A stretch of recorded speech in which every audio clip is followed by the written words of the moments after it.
Hello viewers of Flexing, ang ating pinaghirapan, o diba? So ito yung ating binili na Honor 400 Pro. So ito siya in actual. Ito yung box niya, ito siya in actual. Ay grabe talaga, satisfied ako dito. Satisfied talaga yung price na ito. Medyo may kamahalan para sa akin, pero very satisfying. Ito siya. And then meron tayong tatlong free. 1, 2, 3. So, first, meron tayong ito, yung Honor Band 6 na watch. Ayan, you can listen music, notification, weather, timer, alarm, flashlight, find your phone. Something like that. So, marami siyang feature, and hindi ko na alam kung paano. So, marami siyang feature.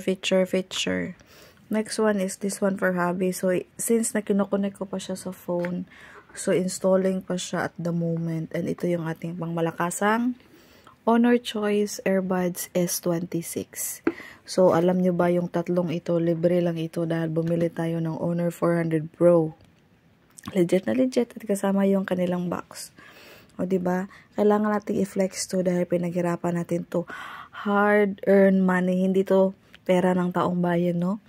Grabe yung sakit ng katawan natin dito sa pagtatrabaho para makabili ng phone. So, magsabi kayo na over na naman ako. Masyadong OA, akala mo naman mahal ang phone. For your information, para sa akin, ang mahal nito dahil ang hirap nito bilhin. Para sa akin, yung 4,500 Hong Kong dollar is napakamahal. Isang buwang sahod na ng person dito sa Hong Kong. Grabe na yung pagod na pinagdadaanan para makabili lang nito. At it took me 4 years para mag-decide na bumili ng bagong phone. So, finally ngayon nga, meron na tayong phone at salamat Lord. Okay, so far so good, satisfied, and iingatan natin tong ating phone. So, naka-standby pala yung ating flashlight. Paano na to? Hindi ko na alam paano to pipindutin. Basta something like that. So, ito na. Ay, ganito, stress, breathing exercise, music, diba? Ang daming mga feature. So, wag kayo mag-alala kung hindi nyo alam, meron namang instruction. Meron siyang instruction sa loob. Tapos, ito din meron. Diba? So, ayan lang. It's very satisfying. Ayan, yung ating mga box. Ito pala yung ating resibo. So, meron tayong resibo dito sa service center.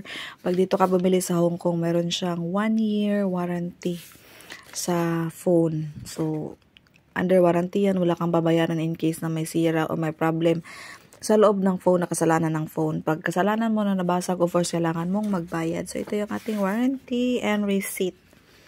Ayan, 4,599. So, meron tayong discount dahil nag-trade-in offer sila. So, nagiging 4,299 na lang. And then, kasama din this one. Diba? Sulit na.